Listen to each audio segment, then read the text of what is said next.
Welcome back to Footy Rants. I'm Benny Matthews and we are covering everything round 19 in the NRL. So still just a slightly shortened round for this week with the last of the buys through Origin period occurring, but now we're into the run home for the September final series. So let's bring up the NRL ladder. So we've got here running through now the Storm still clinging on to that first place on 30 points. Roosters outright second on 28, and then we've got a tie for third on 26 points with Manly, the Broncos, Sharks, and the Cowboys make up sixth spot. On 24 points, alone on seventh, Parramatta, and now the Dragons have dropped to eighth, so they're on 22 points, the sole eighth place. So now the Penrith Panthers are in a sniff. So yeah, we've got a couple of teams just by themselves. So Parramatta on 24, Dragons 22, Penrith 20. So Penrith now only one win outside of the 8. Raiders with their win as well, super important over the Dragons, cling to 10th spot on 18 points. So they're only 2 wins outside the 8. Warriors 18, Titans 18, Bulldogs 18. Then the Rabbitohs down on 16th, Tigers 12th, and Newcastle dwindling in last place on 8 points. So you would say there, just because of the few mixed results and isolating the Dragons on 22 points in 8th now, still just, I don't know how, but still just keeps the finals hopes of the Raiders, Warriors, and Titans and Bulldogs alive. The most likely, I would say, out of those would be the Raiders and the Titans, but obviously Penrith being ahead on 20 points and only 1 win outside that, they step up again. So it wouldn't surprise me if Penrith sneak in. I think there's only room for one of those teams. I can't see Parramatta, just with their run home, missing out on anything there. I think they've only got 2 games. I think I mentioned it earlier. 2 games with teams inside the top 8 in their run home, and that's Broncos twice. So, if they get the majority of the wins there, you'd think that they'll cling on to a 7th or 8th spot. I think where the interesting finish is going to be is for the top 4, seeing for and against already, 12 points separating the Broncos, Sharks, and Cowboys on for and against for 4th. So, anything can happen and anything will happen in this awesome competition. Alrighty. That's everything ladder-wise. Let's get into the highlights. Just a quick little disclaimer for any of you Dragons, Raiders fans. There wasn't actually any highlights videos that I could access at this stage as far as getting them cut for the purpose of Footy Rant, so I do apologise in advance. Penrith up against the Warriors over in New Zealand. It was sending off this legend here, Manu Vatuvei, before he goes off to the English Super League. They performed the haka before the game and named the stadium in his honour for that one night, and so I thought that was a fitting finish to a legend of the sport. And it was all the Warriors early. They looked super promising. They got on the board, controlling possessions, getting through their sets. And once Moylan got ruled out, as was suspected, I really thought they were going to struggle to be able to put some gleam on their finishing plays. But we see that man there, Nathan Cleary. What a game he had. Finished with 109 metres, 2 try assists, and 3 tries of his own. So it was pretty much the Nathan Cleary show. So he definitely put me in my place, and there was no real doubts about him stepping up into that leadership role and taking control of a forward pack like a good half needs to. I was also really impressed with Tyrone May, who we see score here on debut, pushing up as any good half should on his forwards. One thing that really impressed me most about him was he wasn't afraid to take on the line at all. A 21-year-old, probably pulling the boots on this year, not expecting to get a start in first grade with just the depth that they have in the halves and with Tamari Martin being there and their happiness with playing Cartwright at 6 as well, and having the likes of a Wallace who can play in the halves. It definitely wouldn't have been on his radar. I think that was probably a bit of a tester there for Penrith when Harawira and Ira got 10 in the bin, and they did make him pay for it. But they just stuck to their guns. They got through their sets. I thought again that man that I just mentioned, they got sent to the bin, had a wow of a game in Harawira Naira, Isaiah Yo. So their two edge forwards were really, really fundamental in getting them forward. I thought that's where they really cracked the Warriors. Obviously, losing the man there, Sean Johnson, I've just read, won't be out for the season. It looks like 6 to 8 weeks, but still, that's getting pretty close for the Warriors. Unless you're playing finals footy, he's not going to be around for much of it. So it could come down to them needing a win from him to get home. So it'll be interesting to see what we see from Sean Johnson in the run home, and whether or not he can have any effect on that club getting there. But without Johnson there, I just feel Kieran Foran, he's definitely a leader and sticks to structure and gets a team around the park very, very well, and can lead by example with his running game, and but without Johnson, it just lacked that flair that the Warriors love to play with off the back of a lot of their plays, especially with the offloads from their forwards. And when you've got those senior players like Mannering out there and Lillyman, that they love to play that second phase footy, and I don't think they could do that to their fullest capacity, because they were right in that game. At one stage, it was 22-18, I think, and then they just got blown off the park towards the end of the match. So those two late tries really made all the difference. So look, I don't know what you do as coach Kearney. Looking at him up in the box, he looked pretty dejected, struggling for answers. But I think for Penrith, on the brighter side, it's good to see them nut out a couple of wins. It wasn't a pretty win in that game over New Zealand. Wasn't a pretty win the week before against Manly, and then a tough loss against the Cowboys late, right on the buzzer. So that they've came back in the last 5 minutes to beat Canberra. So the last month of footy have been really trying times, and I think for a young team like that, that's only going to make them better, and that's what fills me with confidence in them being a top 8 threat. I definitely think they'll get the run home that they need. I haven't had too much of a look at who they're playing in their run home as far as top 4, top 8, and bottom 8 sides are concerned, but I really like their prospects, and Fisher Harris was strong in his return off the bench as well. I was impressed with him, as was Regan Campbell-Gillard. What did he end up with? 15 hit-ups, 175 metres, 28 tackles. Not a bad day out. Really went after some of the big forwards and helped nullify that ruck attack, especially late in the game. So, solid win for Penrith, and I think they'll continue to build on that momentum. So, as I said, no highlights as such for the Raiders and Dragons. So I'll just quickly pull this back to my ugly mug. Ended up Golden Point. If you didn't see the match, ended up in a Golden Point affair. The Raiders were thoroughly the favourites going into that game at home, even though the Dragons had experienced that run of good form, winning the last 4. The Raiders had won 15 of the last 16 prior to that. But I very much liked the Dragons' chances should Dugan and Vaughan come back into the side, but where I said my concern was still that uncertainty. So having all that chopping and changing, and where Kurt Mann would play, would McCrone still be in the side? Dufty had been named on the bench. There was a lot of shit sort of getting turned over, and then they ended up losing Packer in the first 5 minutes. But I thought their forward pack really stood up off the back of that.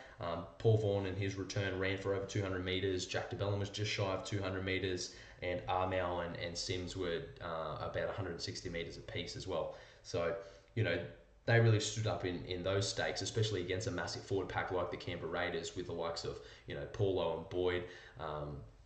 Not to mention Papali, Soliola. So, and then they had their return of Hodgson, who I thought struggled at times just to get his rhythm right. But where I think that the Raiders really stood up, and where I sort of challenged them in the podcast last week, was in their halves. I thought Austin and Caesar really played to their strengths a lot better, and I think that comes a lot to do with having Hodgson back in the side, even though he wasn't at his damaging best. I think it just brought that stability and quality servers back to the standard that they're used to, which took the pressure off them having to worry about getting good clean football and stuff like that. So massive raps to Caesar, took control of the game. He actually got a bit of his running game going, picking off some lazy defenders on the edges at times, and cleaned up that 40-20, which stole all that field position for them to ultimately take the game. So it ended fittingly. Big raps again to Kurt Mann. I said that he's been their most consistent player. Didn't disappoint. Came up with that absolutely stunning tackle on the buzzer to take Nick Kotrick out over the sideline to take it to extra time. Unfortunately, Dragons didn't get the cookies, and who would have thought we would have seen Dave Taylor burst onto the scene again and end up with a try assist. I really wish I had the video. It was a lovely offload. Just lollied the ball up perfectly. If you didn't see the game on the weekend, I implore you to just jump on the NRL website and have a look at the highlights, because it was a fantastic pass, which sent Whitehead over to win the match. So yeah, I mean, in terms of the ladder position, as we just seen before, it sort of keeps them in the sniff with those four other sides on 18 points and still just clinging to finals hopes. They've definitely been the most disappointing team, I believe, in the NRL as far as expectancy to perform. I thought that you could have even put him down as a roughie to make the top four this year, just the way that Leilua and Rapana performed last year. Austin in his seamless transition to the Raiders, not to mention Captain Josh Hodgson was right up in the Dally M rankings. So, a lot of opportunities gone begging, and I think the more that they can continue to bring Jack Whiten into their attack. He finished with 231 metres with 23 carries, so average of 10 metres a carry. High involvement, just creating that link in that last pass, showing up on those edges, much like Darius Boyd does with the Broncos. If they can keep utilising that just to help balance that workload of the running game of the halves have, all of a sudden you've got some serious attack weapons.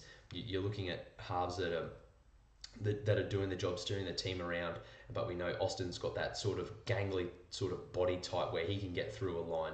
And then you've got Whiten showing up. You've got Hodgson, who can jump out and be damaging with his short kicking game close to the line. You've got Rapana, Leilua, Kotrick and Croker. Like this, they shouldn't be where they are. They just should not be where they are, that team on paper.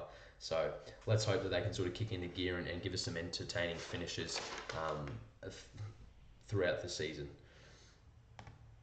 So let's get back into highlights. So on to Saturday, we had the Bronx up against the Newcastle Knights. So the two lower place teams this week in the Knights and the Tigers, both with only 12-point losses. Definitely, I wasn't expecting a performance like this from Newcastle. I really thought both these teams, the Broncos and Manly, were going to run away with it. Once I heard that Maguire and Gillett were out, I thought, they might be able to put up a bit more of a fight, but still I've never been overly impressed with the forward pack of Newcastle. I've been quite critical of them over the course of the season, but it really took it was another one of those wins for the Broncos where not much happened, even though it ended up being quite a high scoreline. So the Broncos ended up winning 34-22, same scoreline as Penrith and the Warriors, but the fact that they even let Newcastle get in this position, it was just sort of ugly. I know it's going to take a little while. They're still fucking around a lot with this halves combination. Marshall came off the bench, so that was Milford's first game back. So it'd been probably well over a month since Milford and Hunt had played a game of football together. So that was going to take time. So I guess when you look at it objectively, it's not overly surprising that it took the Broncos a little while to get going.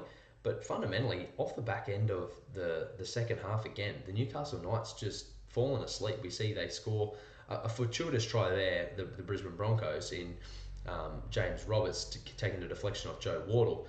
But then it was all Broncos. Like, that's just super lazy defence. Like, letting an offload like that fly from Friday for a try for Moga. I mean, yeah, outstanding skill. Pay the man in Friday for doing what he did, and he ends up setting up near enough to another try there.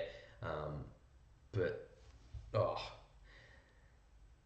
they've just got to be better, Newcastle. You know, we've seen it against the Dragons 2 or 3 weeks ago. They did the exact same thing, just completely fell asleep for periods of time and get absolutely punished for it. So if they can start to put that 80-minute performance together, they're going to be in more games than they're not. But yeah, it's super frustrating to watch because you know how good they can be, even with the lack of experience. And it's a shame that this man here, Dane Gagai, who ended up with Man of the Series in State of Origin, it's a shame that he's not going to be around. I think if Hodgson kicks that goal to take it to 24 or 12 minutes to go, I think that psychologically probably does a little bit of good for Newcastle. And I tip that man there, Corbin Sims, to have a cracking game against his former club, and he very much did that, and won the game for them, essentially got them over the line. But yeah, just a sticky win for the Brisbane Broncos. As a fan, if I was a Brisbane Broncos fan, I really would be a little bit concerned with that performance. Again, I know you can put it down to a lot of the workload that Maguire gets through. He would have really taken it up to the Newcastle forward pack, no doubt. Again, the defence that Gillett gets through and his ability to break the first tackle on those fringe of the ruck, as well as his offloading ability, no doubt. But still, the fact that you let the bottom place side score 4 tries against you and you're in the top 4. I know Bennett will just put it back down to, win's a win, we came, did what we needed to do, move on. Not every win has to be flawless week in, week out. And, I guess to a certain extent, why do you need any more justification than that? So, chalk it down as another W for the Broncos. Every win is important when you're looking to secure that place in the top 4, and as long as they keep doing that and building off that, there's no reason to sort of, start fretting just yet. There's still a long way to go. The second game, well, what an upset this was. I said leading into the match that you definitely couldn't write the Titans off. They'd already beaten Cronulla earlier in the season in what was atrocious conditions down there at Seabus on the Gold Coast. But, the Sharks, they did play that bad. You look at the stats and everything was pretty well neck and neck. And big raps to both sides. In those conditions we see there, 83% and 77% completions by both teams. So first and foremost, even though it ended up in a 20-point loss for the Sharks, and they didn't score until like the 72nd minute, I think, hats off to them with that sort of security. But it was just the execution of a bit of a mismatch, and that was having Maloney out. So that was my big flag, and as soon as he was ruled out, I really thought that the Gold Coast Titans were a massive chance. It was two things.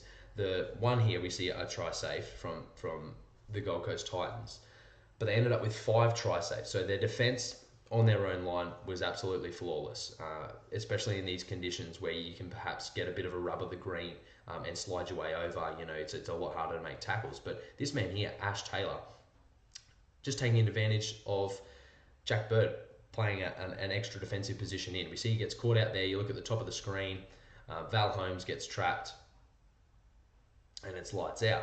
So they just made do of this one area of exploitation and kept going there.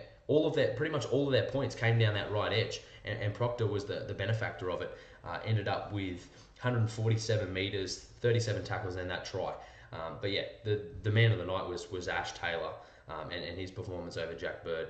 I think there was 3 occasions where he got the better of his opposite and ended up with 2 try assists and 2 tries. And what about this piece of play here? Talk about staying alive and scoring that try in those sort of conditions.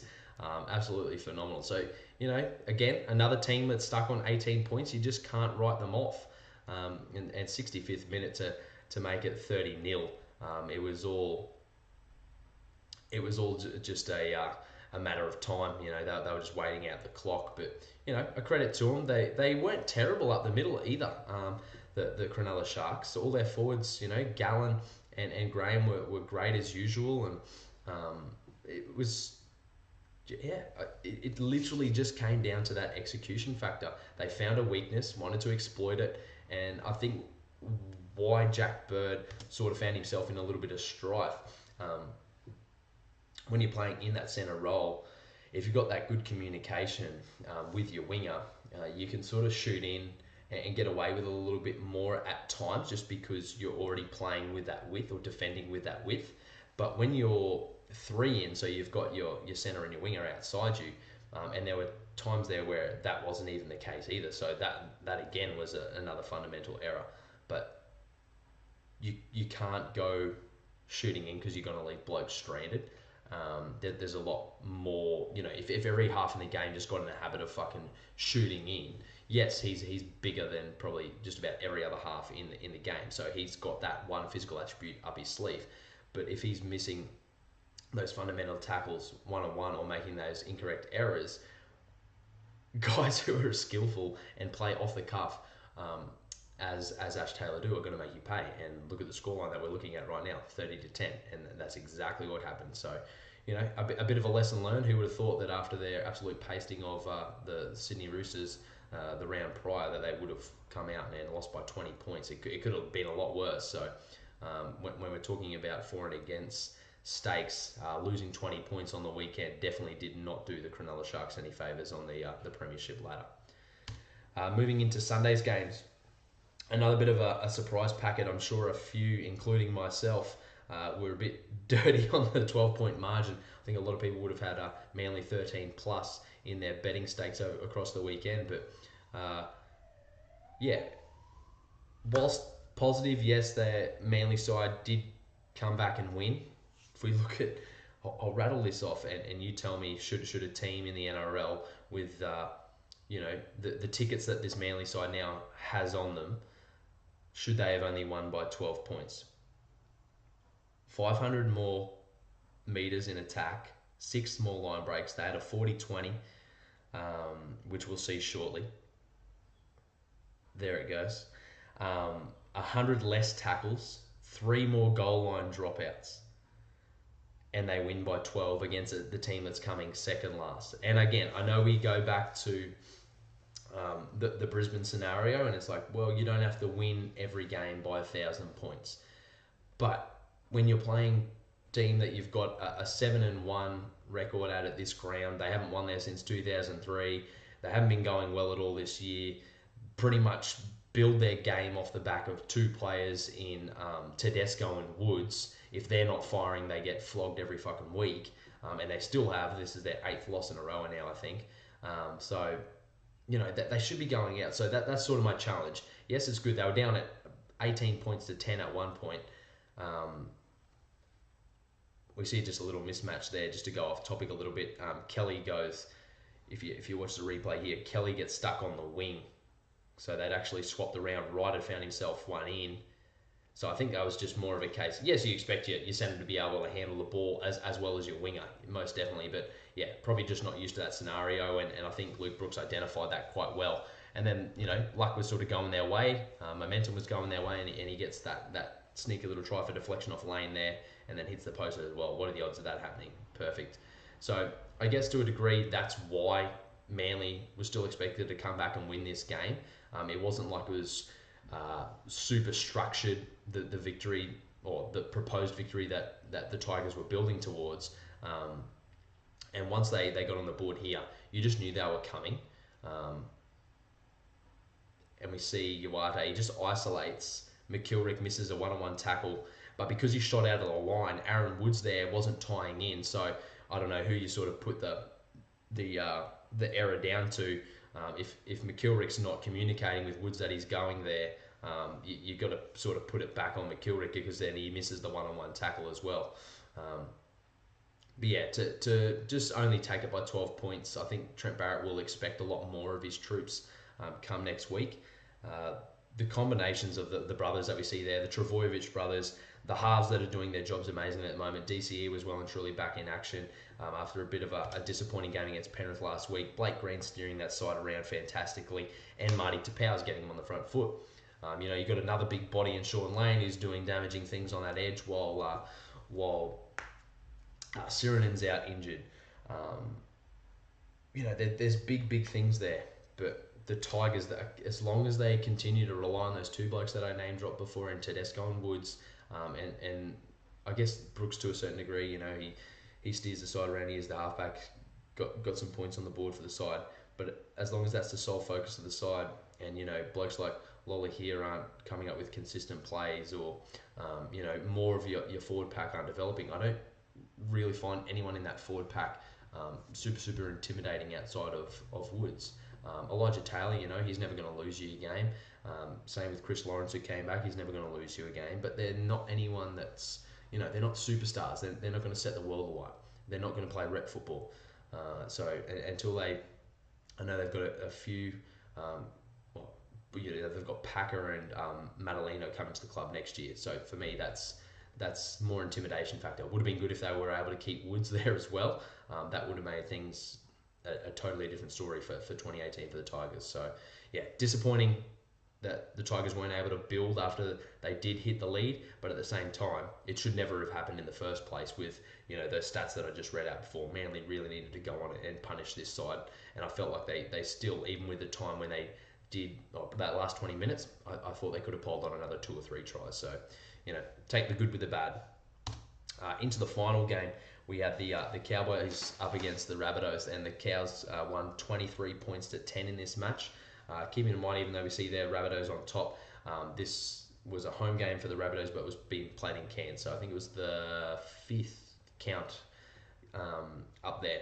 So it was 2 apiece coming into this game. So the Cowboys now lead that. But we see that it's the 12th minute. It had been all the Cowboys prior to that. So you sort of give them a pat on the back for grinding out some defensive efforts, and then good push, good linking between the halves in Reynolds and Walker. But from there on out, I thought there was it felt like there was just no combination whatsoever in that spine. I think Robbie Farah ended up playing the full 80 because Cook was dropped, so it was seen as a strategic move, whether they were just trying to get a few more big bodies out on the field to combat the big North Queensland forwards, and knowing that they're playing in Cairns. It is winter, but it was still pretty warm up there playing in afternoon footy, so maybe they wanted an extra big body just to help get them around the field. But the big winners for me in the Cowboys was their spine. They operated super well, and their forwards won the ruck. So you've got flair of the blokes that have just scored. So Taumalolo and Hess. They're great finishers, so you want them finishing consistently. They finished consistently. Both scored tries. You've got workhorses in Fensom, Bolton, and Asiata. They were workhorses on the weekend. You've got this zippy bloke here in Jake Granville who gets out of 9 and makes teams pay. He got out of 9, made the team pay. You've got a new halves combination, which is still looking to iron out little bugs and continue and improve, but they're still 2 from 2 together, even though they've had 2 training runs. The game management of Morgan and Tamari Martin. And I think the perfect thing about Tamari Martin is he's not trying to get over involved. He's doing the things that he's asked to do and doing them consistently. But that's exactly where the Rabbitohs are going wrong. That they were when Braden Burns goes over for this try to make it 22 points to 10. For mine, it still wasn't over. I thought, if the inexperience of this team, anything could still happen here. But they just, they dropped ball after ball. There was a time when Farah was trying to milk a penalty, and it was called an error. You can't just keep continuing to ask your captain in Burgess to go over and above week in, week out without any reward. It's on those key playmakers to come up with the results that they deserve. I feel supremely sorry for that bloke. He busts his ass. He looks like he gets bashed every single week. And that comes back to to Crichton as well. He never takes a backward step. His running meters are always through the roof. I feel like Zane Musgrove comes on and does a great job for him. Fumaono, you've got all these forwards who are ripping in and doing their best, but I just feel like the halves aren't doing enough to create the opportunities that they should be doing, and that's why they are where they are in the ladder. So yeah, that wraps up round 19 of the NRL. That's my thoughts, feelings, everything around that. But yeah, I don't think we're going to see too much of a change in the top 8. If there are going to be, I think you put a line through the Warriors and the Bulldogs now. I can't see those guys mounting anything. And if the Titans decide they want to continue on their ways like they did against Cronulla, their potential to sneak in there. The Raiders, if we spoke about the attacking potential in that 13. If they decide to click all of a sudden, they can make a big run for it. But I think we'll definitely see Penrith up there. So, yeah, what a round. No more buys now, so it's full rounds. We start on Thursday, so I'll be back on Thursday. We got the Broncos and the Bulldogs up here at Suncorp in Brizzy. So we'll break everything down. Round 20 into the 20s now, so the run home continues. So until Thursday, gang, enjoy your week. And I hope you enjoyed this edition of Footy Rants. Thanks for listening.